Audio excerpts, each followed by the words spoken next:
안녕하세요. 여러분들, 2020년 1학기 공학 수학 강의를 맡은 화홍렬입니다. 여러분들의 분반은 065번이고요. 여러분들, 우리 대학 E 캠퍼스에 보면, 제 강의방이 있는데요. 그 강의방에 보면 이런 강의 계획서를 PDF 버전으로 올려놨습니다. 여러분들께서 이 강의 계획서를 꼭 다운로드 받아서 보시기 바랍니다. 오늘은 첫날인데요. 첫날이라서 전체적으로 공학 수학 1 그리고 2학기에 배울 공학 수학 2 이 두 과목에 대해서 어, 인트로덕션을 좀 하도록 하겠습니다. 먼저 강의 계획서를 한번 보시도록 하죠. 이 과목은 EGA 20001-065 이렇게 되어 있고요. 담당 교수는 바로 저입니다. 이름은 황웅렬이고요. 뭐 저를 아는 학생들도 많이 있을 거고 뭐 모르는 학생들도 많겠죠. 왜냐면 여러분들이 기계항공 정보융합공학부에서 이제 기계공학부로 이번에 2학년이 돼서 배정을 받았기 때문에 저를 잘 모를 수도 있어요. 제 연구실은 403동 108호입니다. 그래서 1층에 있고요. 전화번호하고 휴대폰 번호를 이렇게 넣었어요. 휴대폰 번호를 넣은 거는 무슨 문제가 있을 때, 예를 들면 수업을 듣지 못하거나 뭐 여러 가지 일이 있을 때 연락을 하라는 뜻입니다. 물론 올해는 코로나 바이러스 때문에 저희가 비대면 강의, 지금처럼 동영상 강의를 하게 되어서 그 오픈 채팅방을 만들었습니다. 이거 좀 이따 설명을 하고요. 제 이메일은 wr황 gnu.ac.kr이고요. 연구실 홈페이지는 이렇게 있습니다. 그래서 여러분들이 혹시 뭐 궁금한 내용이 있으면 한번 뭐 우리 실험실이나 혹은 저에 대해서 궁금한 게 있으면 보시면 되고요. 그리고 유튜브 채널은 제 이름으로 되어 있습니다. 뭐 제가 사실은 다르게 어떻게 이름을 만드는지 몰라서 그냥 디폴트로 제 이름으로 했습니다. 그리고 카카오톡 오픈 채팅방이 있고요. 카카오톡 오픈 채팅방은 여기 지금 요게 링크예요. 그래서 이 링크를 여러분들이 클릭을 하면은 PDF 파일에서 오픈 채팅방으로 들어갑니다. 물론 여러분들이 대부분 다 오픈 채팅방이 들어가 있을 거라고 생각하고요. 참여 코드는 0403입니다. 0403은 403동이라는 뜻입니다. 그리고 이제 성적 산출 방식에 대해서 말씀드릴게요. 전통적으로 이 과목은 중간고사 40%, 기말고사 40%, 출석 5%, 그리고 중간고사가 보통 한 30, 퀴즈가 한 20% 정도가 있었어요. 그런데 뭐 여러 가지 이유로 특히 이번에는 코로나 바이러스 때문에 뭐 실질적으로 여러분들이 퀴즈를 볼 수 있지를 못하죠. 수업 시간을 온라인으로 하다 보니까 그래서 퀴즈를 제외하고 중간고사, 기말고사를 45%씩 넣도록 하겠습니다. 당연히 중간고사, 기말고사는 어떻게든 학교에 나와서 치는 방식으로 해야 될 것 같아요. 그래서 뭐 강의실을 여러 개 잡고 여러분들이 듬성듬성 이렇게 서로 간의 거리를 유지하면서 시험을 보게 되지 않을까 싶습니다. 그리고 출석이 이제 궁금하실 것 같은데요. 저는 오픈 채팅방 혹은 우리 대학 e캠퍼스 뭐 이런 시스템을 이용해서 일단 출석을 체크하려고 합니다. 일단은 오픈 채팅방에다가 수업 시간은 밑에 우리 시간표에 있는 시간입니다. 수업 시간에 여러분들이 출석을 함을 거기에다가 이제 출석했습니다 이렇게 쓰면 되겠죠. 그렇게 해서 출석을 챙길 생각이고요. 그리고 이거는 이제 대면 강의가 곧 할 거라고 생각을 하고 하는 얘기입니다. 이제 5번 이상 결석을 할 경우에는 성적을 2단계 낮춥니다. 여러분들이 이거는 제 수업을 들어본 사람이면 언제나 적용하는 룰이에요. 물론 5번 이상 결석을 해가지고 좋은 성적을 받을 수가 없기 때문에 그렇게 많이 적용되지 않습니다. 왜냐하면 보통 5번 이상 결석한 학생들이 학점을 한 D 뭐 이렇게 받아요. 그러면 구성계를 낮추면 없잖아, 그죠? 그래서 주로 적용을 잘 안 해요. 또 C를 받았는데 D로 낮춘다. 이것도 좀 심하잖아요, 그죠? C는 충분히 낮은 학점이기 때문에 저는 뭐 학점을 뭐 아주 잘 주진 않지만 가능한 우리 학교의 상대평가 규정을 잘 지키려고 하고 있고요. 상대평가 규정에 보면 D에 대한 규정이 없어요. 그러니까 저한테 D를 받았다 이 말은 굉장히 공부를 안 했다. 근데 5번 이상 결석한 학생들이 대부분 D를 받아요. 그래서 어떻게 보면 굳이 없어도 되는 규정이긴 한데 그래도 넣어놨습니다. 지각 2회는 한 번의 결석으로 처리합니다. 그리고 굉장히 중요한 건데요. 저는 중간고사, 기말고사를 결시하면은 혹은 백지 제출. 뭐 여러분들이 설마 지금 수업 들으면서 설마 내가 백지를 제출할까 뭐 이런 생각을 할 수도 있는데 백지 제출한 사람들 꽤 있어요. 뭐 죄송합니다 교수님 제가 공부를 열심히 못했습니다. 뭐 이렇게 적더라도 그것도 백지입니다. F입니다. 그래서 최소한의 공부는 해야 됩니다. 알겠죠? 그래서 그리고 강의 관련해서 공지를 좀 하겠습니다. 특히 이번엔 코로나 바이러스 때문에 공지 사항이 조금 있죠.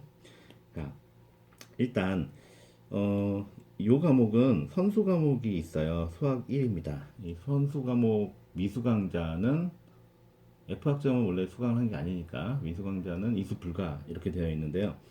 완전히 이수 불가는 아니고 이 이유가 뭐냐면은 우리가 ABIC이라는 그 공학 인증 프로그램을 해요. 이런 ABIC 공학 인증 프로그램에서는 선후수 어떤 과목을 들으려면 미리 뭘 들어야 되는 그런 체계가 있거든요. 그런데 그 체계에서 여러분들이 만약에 뭐 예를 들면 복학을 했다든가 군을 갔다 와서 복학을 했다든가 이렇게 되면 이제 체계가 흐트러지잖아요. 그런 경우에 대비해서는 뭐 향후에 이 과목을 수강하겠다. 그리고 수강해서 뭐 B 이상을 받겠다. 뭐 이런 식으로 하면 선수 과목을 듣지 않아도 수업을 들을 수 있습니다. 내용이 되게 어렵지는 않아요. 이 과목이. 물론 대부분 다 어려워하긴 하지만 그 다음에 두 번째 이게 이제 여러분들이 지금 사실 듣고 있죠. 그리고 카카오톡 오픈 채팅방이나 이 캠퍼스 사이트를 통해 가지고 여러분들에게 공지가 됐는데 일단은 우리가 처음 2주 그러니까 3월 하반기까지 비대면 강의를 하라고 그랬어요. 그래서 뭐 이유는 여러분들이 너무나 잘 알고 그래서 일단은 제 유튜브 채널에서 온라인 강의를 하고 근데 75분 강의를 다 온라인으로 하진 않을 예정입니다. 일단 75분, 60분간 온라인 강의를 하고요. 그리고 오픈 채팅방을 이용해서 질의응답을 할 겁니다. 오픈 채팅방에서 질의응답을 하는 시간은 화목 10시 30분부터 15분간입니다. 그래서 15분 동안 여러분들이 수업에 대한 질문이라든가 혹은 특히 첫 시간에는 여러분들이 강의에 그 대해서 뭐 예를 들면은 저는 수강 취소하고 싶습니다. 뭐 수강 정정을 하고 싶습니다. 뭐 이런 얘기들이 있을 수 있는데요. 그런 것들도 당연히 이런 질의응답 시간에 하면 될 것 같습니다. 그리고 가능하면 오픈 채팅방에요. 요 질의응답 시간을 제외하면 글을 좀 올리지 말아 주십시오. 왜냐하면은 제가 다른 업무들이 되게 많아요. 특히 4월 20일까지는 우리 학부의 가장 중요한 사업이라고 할 수 있는 4단계 BK 사업 제안서를 준비를 해서 사실 시간이 별로 없습니다. 그래서 여러분들에게 많은 시간을 낼 수 없어서 좀 미안하긴 한데 가능한 그 정해진 시간에 화요일, 목요일 오전 10시 30분부터 15분 동안 여러분들이 질의응답을 할 수 있도록 했으면 합니다. 그리고 강의 교재는 크레이직의 공업수학입니다. 이 책은 굉장히 좋은 책이에요. 우리가 공학수학이라는 과목이 어떤 과목이냐면 그러니까 공학을 하기 위해 필요한 수학들이 있어요. 예를 들면 상미분 방정식을 푼다든가 선형대수에 대한 걸 공부한다든가 라플라스 변환, 벡터 미적분, 뭐 퓨리에 트랜스폼, 그다음에 편미분 방정식을 푸는 것, 뭐 이런 것 외에도 이제 저희는 커버를 하지 않지만 일반적으로 중요하게 생각되는 것들이 예를 들면 수치 해석 기법이라든가 아니면 복수함수론 같은 게 있습니다. 그런데 어, 그거를 하나하나 이렇게 배우게 되면 굉장히 힘들어요. 그리고 이제 하나하나라는 건 이제 제가 대학을 다닐 때 제가 다닌 대학은 각각의 이런 예를 들면 벡터 미적분, 그런 벡터 캐큘러스라는 과목을 한 학기 동안 수학과에서 들었어요. 상미분 방정식도 한 학기 동안 수학과에서 들었고 선형대수도 그렇게 배웠고요. 그렇게 하면 장점과 단점이 있는데 장점은 아무래도 좀 깊이 공부한다는 장점이 있는데 단점은 이 수학과에서 하는 벡터 캐큘러스나 선형대수나 이런 것들은 어, 어떤 문제를 풀기 위한 것보다는 어떤 개념을 더 중요하게 생각을 해요.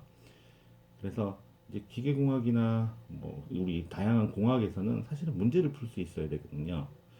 그러다 보니까 대부분의 대학에서는 우리나라도 그렇고 외국도 그렇고요.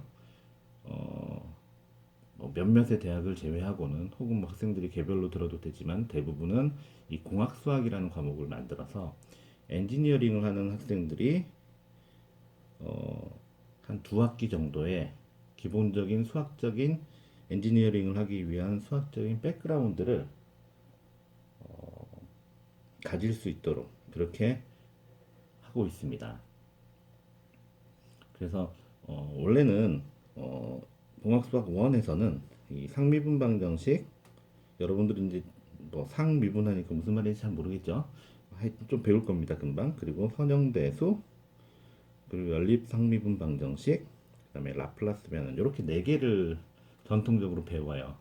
공학수학 1 이제 1학기에는 2학기에는 벡터 미분을 배우고 그리고 벡터 적분을 배우고 퓨리에 변환을 배우고 편분방정식을 배웁니다. 사실은 분량이 많아요. 제가 말씀드렸지만 대부분이 이제 제가 배울 때는 뭐 선형대수 하나 가지고 한 학기를 배웠고 상밀방정식도 한 학기를 배웠고 벡터 미적분도 한 학기를 배웠던 양이니 이게 쉽지는 않죠. 그런데 어, 뭐 공학 수학이니까 우리가 아주 펀더멘탈로 들어가진 않아요. 그리고 아주 깊이 들어가지도 않고 뭐 제가 그 정도의 깊이 들어갔을 때 설명을 잘할 수 있을까 뭐 스스로도 좀 의문되기도 하고요. 저는 수학하는 사람이 아니라 엔지니어링을 하는 사람이니까. 아무튼 여러분들이 어, 이 공학 수학 내용이 좀 많다는 건 좀 이해를 해주셔야 돼요. 그런데 어, 왜 우리는 벡터 미분을 먼저 가르칠까? 여기도 분명히 있는데 그러면 2학기에도 있잖아요.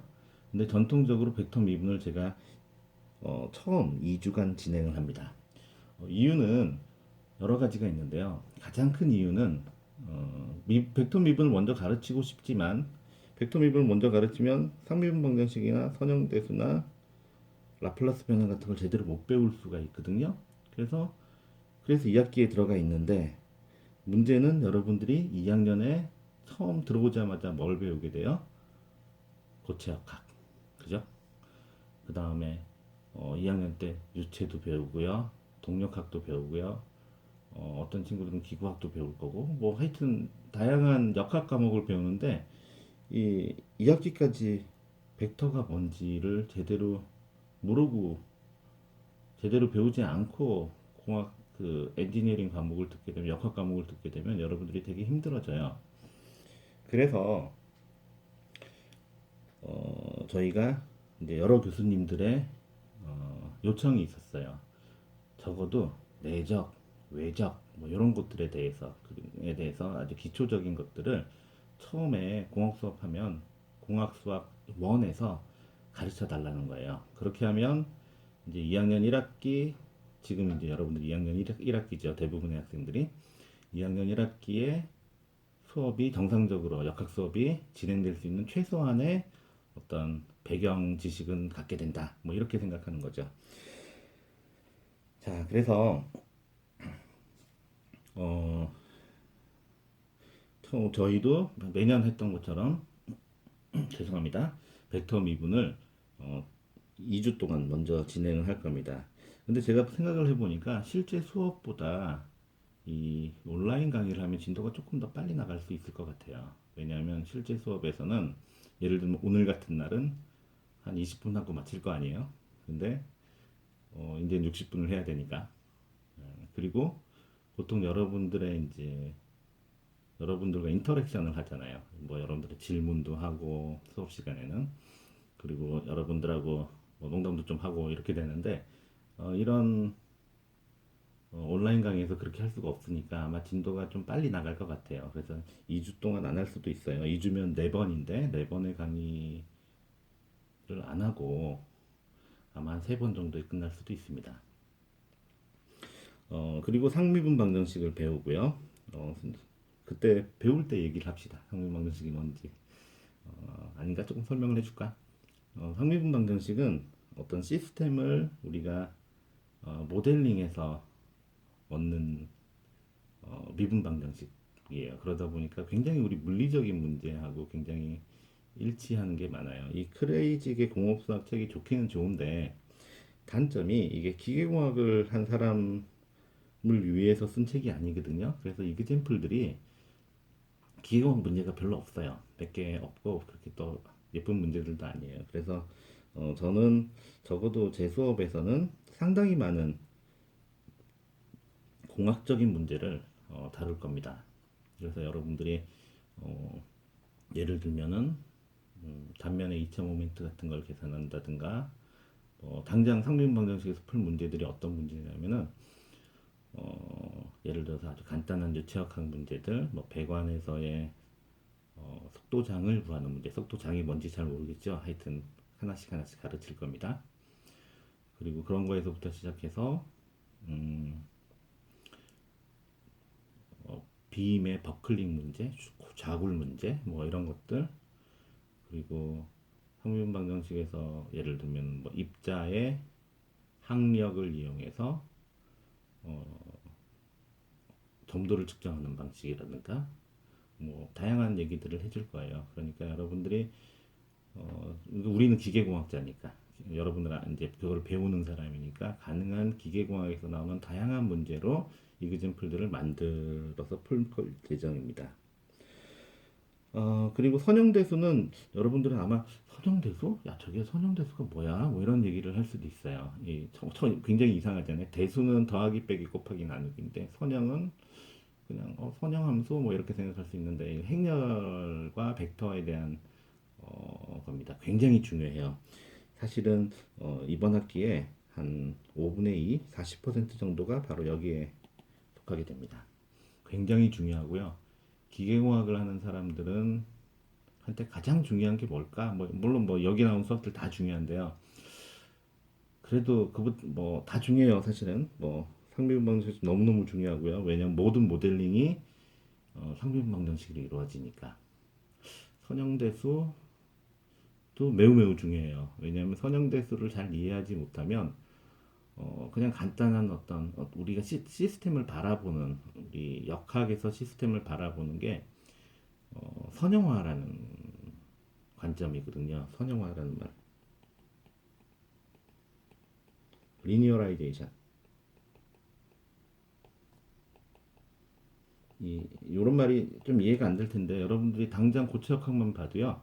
예를 들면은 뭐 여러분들이 당장 고체역학을 배우면 이런 얘기 할 거예요. 아, 여기서 작용하는 힘이 뭐 F다. 그러면 이쪽에서 여기를 X라고 하면 여기서 작용하는 힘이 F다. 그럼 이쪽에서 작용하는 힘은 뭘까? 그러면 F에다가 파샬 F, 파샬 X에 dx 뭐 이렇게 씁니다. 이거 무슨 말인지 모르겠죠 아직은. 그런데 이런 게 선형화예요. 여러분들이 어, 시스템을 이제 하이 오더, 이걸 하이 오더까지 가면 이게 뭐 두 번 미분한 것도 들어가고 이렇게 들어갈 텐데 그런 것들을 다 쓰지 않고 그냥 첫 번째 미분한 것까지만 사용해서 보는 시스템이거든요. 이렇게 하다 보면 이런 선형화라는 게 굉장히 강력한 툴을 가져요. 그래서 뭐 예를 들면 물성을 정의할 때 쓰고요. 예를 들면 스트레스, 응력을 정의한다. 여러분들 이제 앞으로 기계공학을 하면 뭐 응력, 스트레스 참 그러고 보면 우리 그 영어가 잘 적은 것 같아요. 스트레스 얼마나 스트레스를 주면 스트레스일까? 그럴 수도 있죠. 하여튼 그냥 우스갯소리를 해본 거고. 근데 뭐 응력이라든가 혹은 예를 들면 열 전도도 이런 것도 이방성 물질 같은 경우에는 당연히 이제 행렬의 형태로 나타내지고 그런 행렬들과 벡터를 가지고 어떤 트랜스포메이션을 한다든가 이, 이 변환을 한다든가 뭐 이런 것들이 이제 선형대수예요. 그때 배울 때 자세히 하도록 하고요. 라플라스 변화는 선형 설립 연립 성립분식은 뭐 따로 설명 안 해줄 것 같고 왜냐면 성립분식을 연립으로 푸는 걸 테니까. 그리고 이 라플라스 변화는 뭐냐면은 우리가 미분 방정식을 푸는데 미분 방정식을 대수적으로 더하기 빼기 곱하기 나누기 형태로 풀 수도 있어요. 이제 우리 미분 방정식의 이론을 쓰지 않고 그렇게 하면은 굉장히 편한 점이 있어요. 뭐 예를 들면 인풋, 아웃풋을 우리가 쉽게 구분할 수 있고 오퍼레이터를 이 시스템에서 일어나고 있는 어떤 일어나는 일을 굉장히 수학적으로 좀 깔끔하게 나타낼 수가 있습니다. 그래서 특히 제어하는 사람들은 라플라스 변환을 이용해서 미분방정식을 풀어요. 미분방정식을 워낙 많이 풀다 보니까 그래서 그거까지 배울 거예요. 그러니까 크게 보시면 이 공학수학 1은 미분방정식과 그리고 선형대수로 이루어졌다고 볼 수 있어요. 라플라스 변환도 미분방정식이니까. 그래서 전체적으로 미분방정식에 접근을 하죠. 그 공학수학 2에서는 벡터 미적분을 먼저 가르치는데 이거 사실 굉장히 중요한 거예요. 벡터 미적분을 사실은 상미분방정식만큼 빨리 가르쳐야 되는데 교과 과정이 이렇다 보니까 굉장히 중요하죠. 여러분들이 다루는 역학적인 시스템이 다 벡터 필드 기반이거든요. 벡터 자항에서 이루어져요. 무슨 그런 것들은 나중에 다 설명을 할 겁니다. 여러분들이 수업을 들으면서 역학 과목을 들으면서 벡터 미적분의 개념이 없으면 사실 좀 어렵거든요. 근데 그래도 일단은 2학기 때 저희가 배울 겁니다. 교과 과정이 그렇게 돼 있으니까 사실은 여러분들이 대학 수학에서 배웠을 거예요. 일부. 왜냐하면 대학 수학이 영어로 케이큘러스인데 케이큘러스가 바로 벡터 미적분을 얘기하잖아요. 미적분을 케이큘러스라고 하잖아요. 그러니까 많이 배웠을 거라고 일단은 생각합니다. 바로 그게 우리가 상미방정식 1학기 때 가르치고 벡터 미적분을 뒤에 가르치는 이유예요. 여러분들이 미적분은 배웠고 그 미적분 고등학교 미적분이 아니라 뭐 멀티베리어블 뭐 상미분 편미분으로 이룬 하는 미분들 그리고 벡터 함수에 대한 어떤 다양한 오퍼레이션들 뭐 다이버전스나 그레디언트나 이런 것들 대학 수학에서 배웠어야 되는데 분명히 배웠을 겁니다. 근데 여러분들 기억을 잘 못하는 그런 문제가 있어요. 특히 이제 우리 학과 같으면 대부분 남학생들이고 남학생들은 1학년 마치고 군대를 많이 가니까 리셋이 되는 거죠. 물론 이해됩니다. 국가를 지키다가 왔는데 뭐 2년을 나라 지키다 왔는데 요새는 18개월인가요? 하여튼 충분히 잊을만 합니다. 지금부터 다시 공부하면 되고요. 자, 그리고 좀 더 강의 이야기를 조금만 더 합시다. 그래서 수업 시간은 대면 강의를 하면은 저희가 실제 419 우리 4층에 제일 큰 강의실에서 할 겁니다. 그런데 이제 실제로 우리가 강의를 할 거면 한다면 우리가 지금은 아닌데 대면 강의를 하게 되면 9시부터가 아니라 9시 20분부터 그리고 10시 35분까지 강의를 할 겁니다. 9시 20분부터 하는 이유는 이 20분이 되게 커요. 9시부터 하면 지각하는 학생들이 많은데 9시 20분 하면 지각하는 학생들이 거의 없어요. 어차피 11시까지 우리가 슬롯이 잡혀 있거든. 그러니까 이제 수업이 9시에 시작하고 11시에 시작하고 이렇게 하잖아요. 그러니까 여러분들이 굳이 9시에 시작할 이유가 없다. 뭐 저는 그렇게 판단을 합니다. 그래서 전통적으로 9시 20분에 시작을 하고요. 근데 이제 처음 2주, 근데 뭐 처음 2주가 될지 아니면 좀 더 길게 될지 모르겠는데요. 비대면 강의 때 언제까지 될지 저도 잘 모르겠습니다. 제가 비대면 강의를 처음에 여러분들 이 캠퍼스를 통해 가지고 알릴 때는 공지를 할 때는 스트리밍을 하려고 했어요. 유튜브 스트리밍을 하려고 했는데 이제 리허설을 좀 해봤습니다. 몇 번을. 근데 기술적인 문제가 너무 많아요. 그리고 얘가 한 10초 정도 딜레이가 있거든요. 그러니까 거의 말이 라이브지 10초 후가 되니까 제가 말하고서 화면을 이제 유튜브를 틀어놓고 보니까 이게 안 맞아요. 그래서 가능하면 여러분들하고 인터랙션을 해서 오픈 채팅방을 탁 열고 스트리밍으로 강의하고 그러면서 여러분들 리스폰스들을 여러분들의 질문이나 뭐 이런 것들을 직접 뭐 아주 인터랙티브하게 하고 싶었는데 그렇게 하기가 너무 힘든 것 같아요. 기술적으로. 왜냐하면 제가 지금 여러분들은 볼 수 없겠지만 지금 찍고 있는 게 이 휴대폰으로 찍고 있어요. 제가 무슨 특별히 대단한 뭐 장비가 있는 것도 아니고 그래서 좀 불편하더라고요 많이. 그래서 그냥 강의를 미리 찍어서 이렇게 올리려고 합니다.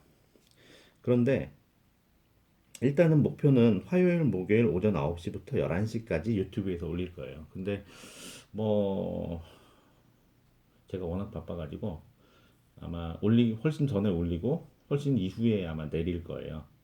어쩌면 아마 내리지 않을 수도 있고. 그래서 여러분들이 강의를 여러 번 볼 수도 있을 겁니다. 근데 가능하면 녹화는 좀 하지 말아주세요. 이게 뭐 모든 사람들이 이렇게 모든 게 공개되는 게 사실 좀 부담스럽거든요. 이 과목이야 뭐 수업 손으로 쓰고 이런 거니까 무슨 제가 인터넷에서 다운받은 자료를 보여주고 뭐 이렇지가 않으니까 좀 괜찮기는 한데 그나마 그래도 이 여러분들하고 수업 시간에 하는 얘기들이 너무 많이 공개되고 이러면 혹시나 이제 별일 없겠지만 혹시나 무슨 문제가 생길까봐 이제 많이 좀 걱정이 됩니다. 여러분들 그 걱정을 이해할 수 있겠죠? 여러분들의 양해를 부탁합니다. 그리고 이 강의는 전통적으로요. 뭐 저는 이렇게 해요. 재수강을 한 친구들이 좀 있을 겁니다. 제가 강의 출석표를 좀 아직 안 보고 있는데 재수강을 한 학생들은 기본적으로 최대 B 플러스 기준으로 학점을 부여를 합니다. 저는. 근데 아주 뛰어난 학생들은 아주 가끔씩 있어요. 그런 경우에는 제가 A0 정도는 줍니다. 그럼 이상하죠? 왜 교수님 학점 제한을 합니까? 왜 하냐면요. 이 공학 수학 같은 과목이 대표적으로 여러분들이 1학년, 지금 2학년 때 들으면 되게 어려운데, 한 4학년 때 들으면, 재밌다, 재밌네, 뭐 이렇게 좀 쉽게 들을 수가 있어요. 근데 이 과목을 개설하고 이 과목은 어떤 학생들한테 포커스를 맞추냐면, 2학년 학생이에요. 처음 이제 전공으로 들어오는 학생들. 그 학생들은 어떻게 보면 마이너리그죠. 근데 4학년 학생들이 학점을 좀 높여야 되겠다 취업을 위해서 그런 친구들은 내가 볼 땐 메이저리거예요. 메이저리거가 마이너리거하고 같이 하면 이거는 말이 안 되잖아. 메이저리그는 메이저리그에서 운동을 하고 마이너들은 마이너에서 하고 이 과목은 마이너용입니다. 그래서 그런데 마이너 친구들이 그러니까 2학년 학생들이 4학년 학생들 때문에 A의 우리가 퍼센트가 보통 15%인가요? 그 정도 되는데 그 안에 못 들어가서 밀리면 굉장히 학생들은 노력은 많이 했는데 어떻게 보면 페어하지 않은 결과가 돼요. 그래서 저는 가능한 재수강자를 이렇게 B 플러스 기준으로 줍니다. 그래서 내가 학점을 뭐 A를 받기 위해서 이 과목을 재수강한다 이런 일은 가능한 막고 싶다는 뜻이고요. 그럼 재수강한 학생들이 저 이거 굉장히 불합리합니다 생각할 수 있겠는데요. 제가 재수강하는 학생들 중에서 B 플러스 이상을 받는 친구들 거의 본 적이 없어요. 그러니까 기본적으로 성적 자체가. 그리고 매우 뛰어난 학생들이 별로 없는데 그런 학생들은 내가 지금까지 A를 주긴 줬어요. 한 명 정도니까. 그 한 명 정도는 이 A를 받는 15%에 큰 영향이 없거든요. 그러니까 내가 이렇게 규정을 어떻게 보면은 내 나름대로 만들었는데 실질적으로 이거를 적용하지 않아도 언제나 해결이 됐어. 왜냐하면 재수강을 하는 친구들은 보통 그 전에 D나 C 마이너스 뭐 이렇게 C0 이렇게 봤던 친구들이니 뭐 다시 듣는다고 해서 B 플러스 이상 받기 쉽지 않아요. 뭐 물론 공부를 열심히 해서 잘할 수도 있고. 자, 그러면 이렇게 여러분들하고 일단 코र्스 인트로덕션을 했고요. 그러면 오늘 뭐 첫 시간이긴 하지만 60분 강의를 해야 되잖아요. 이게 비대면 강의의 특징이죠. 60분 강의를 해야 되니까 강의에 들어가도록 하겠습니다. 평소 같으면 자, 이러고 이제 다음 시간부터 제대로 합시다 뭐 이렇게 할 텐데 여러분들 우리가 인터넷에 올리면서 30분만 하면은 뭐 또 여러 가지 논란의 여지가 있지 않겠어요? 그래서 저희가 제대로 강의를 시작하도록 하겠습니다. 짠. 자, 그러면 오늘은 이제 강의 계획에 따라서 9.1부터 시작을 하도록 하겠습니다. 이제 제가 처음에 얘기했죠. 우리가 첫 2주만 벡터에 대해서 내적, 외적 정도는 우리가 제대로 배우고 그리고 나서 원래 교육 계획인 흥미분방정식을 들어갑니다. 자, 그러면 섹션 9.1 여러분들 글씨가 잘 안 보이면요 저한테 얘기해 주세요. 벡터의 정의. 제가 가능하면 글씨를 깔끔하게 쓸 겁니다. 제가 여러분들 제 수업 시간 강의를 안 들어봤으니까 당연히 제가 글씨를 화이트보드에다 무진장 많이 쓰는 편이에요. 좀 이제 수학 과목은 파워포인트를 쓰지 않거든요.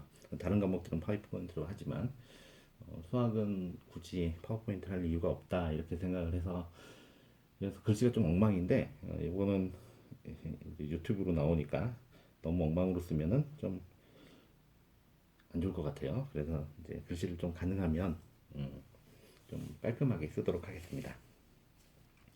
자, 여러분들도 필기를 같이 해주세요. 자, 벡터는 여러분들 뭐 잘 아는 친구들도 있겠지만 모른다 생각하고 우리 가르치죠. 크기하고 방향이 있는 물리량입니다. 을 갖는 물리량.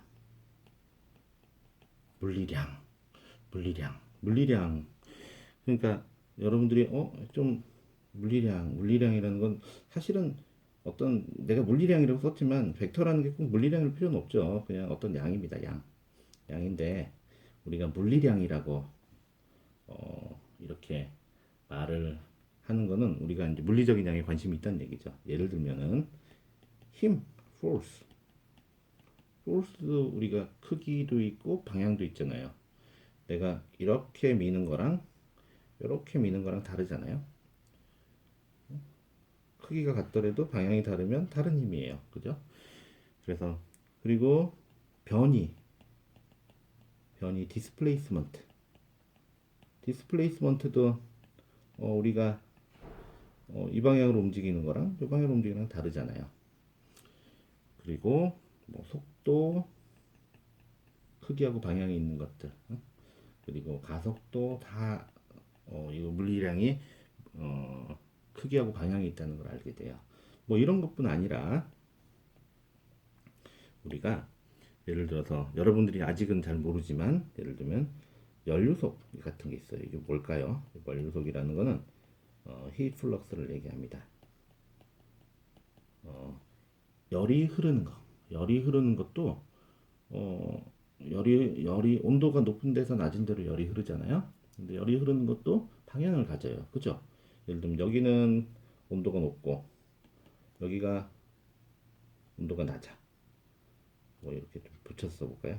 로우 템퍼리처 TL. 그러면은 열이 어떻게 흐를까? 여기서는 이렇게 흐르지만 높은 데서 낮은 쪽으로 이렇게 흐르게 됩니다. 뭐 여러분들 사실 이해는 잘 안 되겠죠? 좋은 이그젠플은 아닌 것 같아요. 근데 하여튼 이렇게 열이 흐르는 거 얘도 방향이 있잖아. 이렇게 얘는 이쪽으로 가고 얘는 이렇게 들어가고. 그러니까 연료속 이런 것들도 다 벡터입니다. 그런 것뿐 아니고요. 어떤 예를 들면은 압력이 있는데 압력은 벡터가 아니죠. 잠깐만요. 이거 조금 헷갈리네. 압력은 벡터가 아니에요. 압력 P, 이거 압력이라고 합시다. 근데 압력이 작용하는 거, 예를 들면은 여기 고기압이 있고 여기 저기압이 있어요. 그러면 고기압에서 저기압으로 압력의 큰 압력에서 작은 압력 방향으로 힘을 만들겠죠. 압력에다가 면적을 곱하면 그게 힘이 될 테니까. 그 방향을 우리가 써보면 이렇게 될 겁니다. 이렇게 이렇게. 그러니까 이게 우리 아까 온도하고 비슷하죠. 그래서 압력 자체는 벡터가 아니지만 압력의 변화, 우리가 이제 나중에 쓸 말인데요. 압력의 구배, 그레디언트, 구배. 이거 뭐 어려운 말이에요. 여러분들 나중에 벡터 미적분을 할 때 배우게 되는 말인데, 압력의 변화, 공간적인 변화, 이거 그렇잖아요. 여기가 높고 여기가 낮으면 뭐 이렇게 압력이 작용할 것 같잖아요. 여러분들 봐도. 그래서 압력의 변화, 이 그레디언트 이런 것들도 다 벡터입니다. 그러니까 여기 압력 구배도 씁시다. 글씨를 예쁘게 써야지. 여러분들 안 그래도 잘 안 보일 텐데. 압력 구배 뭐 이런 것들이 다 뭐 벡터예요. 벡터. 그러면 이제 우리가 이제 벡터를 처음 얘기하면서 사실은 벡터가 아닌 양들을 보면 사실은 벡터를 좀 더 쉽게 이해를 할 수가 있죠. 벡터가 아닌 양들은 우리가 보통 이제 아닌 양으로 보통 얘기할 때 쓰는 말들이, 예를 들면 스칼라라는 게 있어요. 여기 CF 해볼까요? 비교. 스칼라라는 양은 이거는 이제 값만 있는 거예요. 크기, 값만 있는 거예요. 밸류만 가지고 있는 거야. 예를 들면 어떤 거냐면 온도, 온도는 크기하고 방향은 없잖아요. 그냥 그 점에서 온도가 얼마? 그러면 그냥 그 값이에요. T, 템퍼리처니까. 혹은 압력, 압력의 구배, 압력의 공간적인 변화는 분명히 벡터지만 크기하고 방향을 가지고 있지만 압력 자체는 그렇지 않죠. 압력은 값입니다. 여기는 1메가파스칼, 뭐 10기압, 뭐 여기는 뭐 0.1메가파스칼, 1기압, 뭐 이런 식으로 내가 지금 힘을 누르니까 뭐 10kg 포스니 뭐 이런 것들 퍼 센티미터 제곱 뭐 이런 식의 나오는 것들이 이제 우리가 압력이 되겠죠. 뭐 밀도 이런 것들도 당연히 여러분들이 봐도 이 스칼라 양이에요. 이 값만 있는 거죠. 그러면 이제 벡터하고 스칼라하고 좀 구별이 좀 되긴 하죠. 근데 이거보다 좀 더 복잡한 양들도 있어요. 그리고요, 그게 뭐 우리가 그냥 몰라도 되는 양이 아니라 우리 기계공학을 하는 사람들한테는 굉장히 중요한 양입니다. 대표적으로 텐서입니다. 우리 텐서, TENSOR, 텐서입니다. 텐서 양은 뭘까? 텐서 양은 뭐 텐서도 뭐 여러 가지가 있는데, 일단은 여러분들은 처음이니까 2차 텐서만 그냥 좀 설명을 할게요. 세컨 오더 텐서. 요거는 어떤 물리량인데요. 그 물리량이 크기하고 방향 말고 좀 더 있는 거야. 뭔가가 더. 여러분들이 느낌이 잘 안 오죠. 크기하고 방향 말고 또 뭐가 있는지 예를 한번 들어볼게요. 어, 우리가 이제 제일 대표적인 게 응력이 있어요. 응력은 내가 이 점이 어떤 바디가 이렇게 있는데 이 점에서 응력을 보통 우리가 시그마라고 쓰는데요.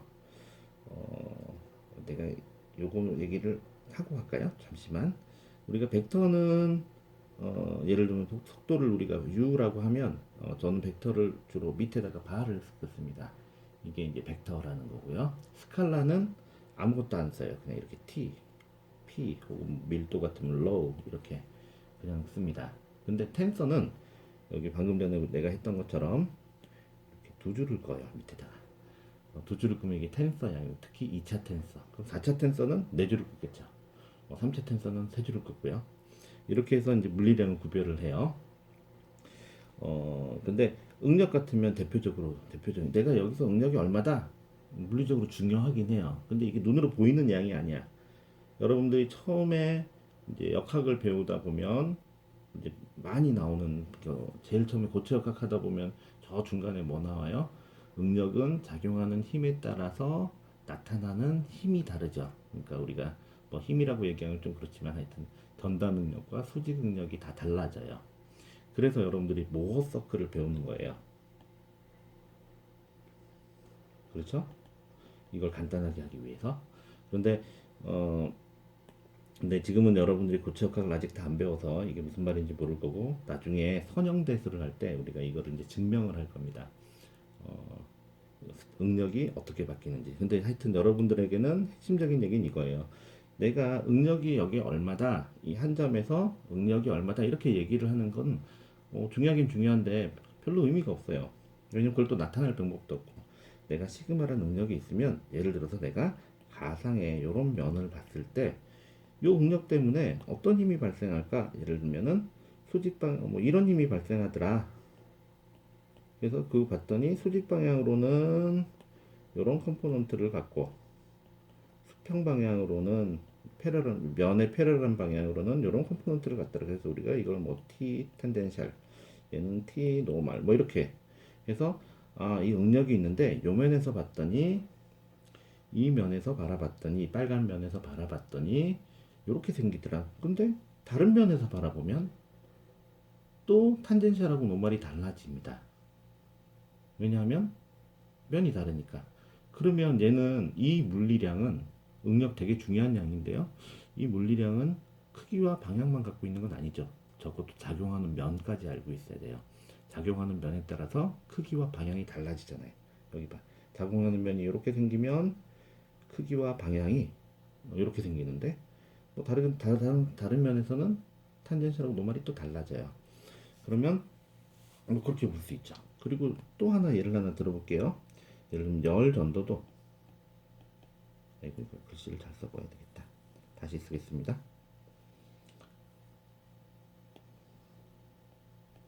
열 전도도 여러분들은 이제 전도도 컨덕티비티죠. 서멀 컨덕티비티. 글씨를 잘 써야 되는데 다시 이게 글자를 아이패드에다 쓰니까 조금 미끄러지는 게 있어요. 하여튼 열심히 글씨를 깔끔하게 쓰도록 하겠습니다. 열 전도도 여러분들이 옛날에 배웠죠. 열량은 뭐 예를 들어서 온도 변화에다가 길이로 나눠 가지고 뭐 어떤 물질의 물질 상수 이게 열 전도도죠. 컨덕티비티에 비례한다. 이걸 뭐 고등학교 때 뭐 퓨리어로라고 배웠을지 모르겠지만 하여튼 이게 퓨리어로입니다. 근데 우리가 나중에 이거의 벡터 버전을 배우기도 할 거예요. 그런데 이 이제 예를 들어서 여러분들이 뭐 예를 들어서 파이버가 이렇게 있다. 물질에 파이버가 이렇게 있어요. 이런 파이버가 안에 섬유가 이렇게 있다. 파이버라고 하니까 여러분들 혹시 모를까봐 섬유라고 쓰겠습니다. 섬유가 이렇게 있으면 예를 들면 내가 열 전도도가 요 방향하고 요 방향이 다를 거 아니에요, 그죠? 그죠? 그러면 야 방향에 따라서 열 전도도가 다르네. 그럼 얘는 처음엔 스칼라인 줄 알았는데 이제 여기서 배운 이 스칼라인 줄 알았는데 보니까 스칼라가 아니라 이것도 복잡한 양이네. 이쪽 방향으로 봤을 때는 열 전도도가 예를 들어서 패러럴하니까 뭐 이렇게 11이 아니라 패러럴하는 뜻이에요. 요런 값을 갖는데 요 방향 위 수직 방향으로 보면 요런 값을 갖고 그럼 이 양은 어떻게 나타내야 되지? 그럼 예를 들면 요 방향으로 보면 어떻게 될까요? 이 방향으로 바라보면 또 이상한 값을 갖겠죠, 그죠?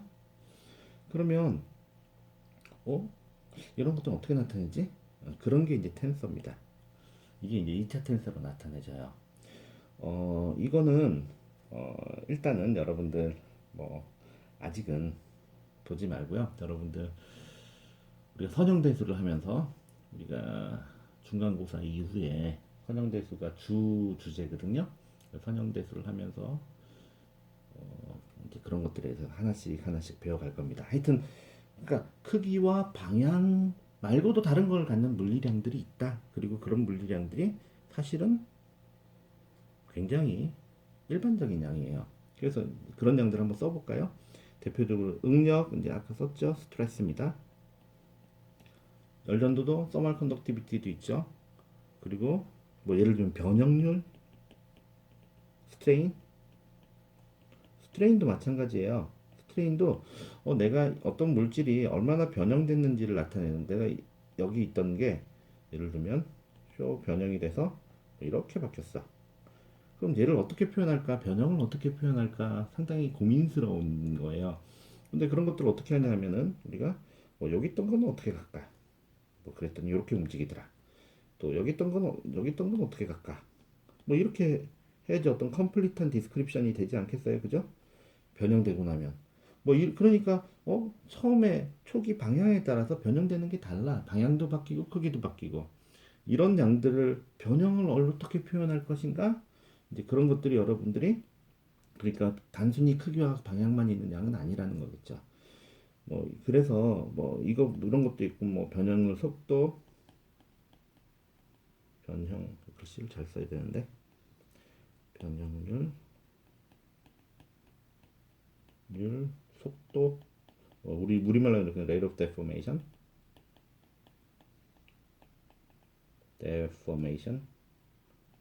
이런 것들이 다 어떤 텐서 양들이에요. 이거 말고도 굉장히 많습니다. 사실은 어마어마한 실제 양들이 다 알고 보면 텐서 양이에요. 그리고 여러분 이제 4학년 때 되면은 제가 기초 연속체 역학이라는 과목을 가르쳐요. 그래서 그때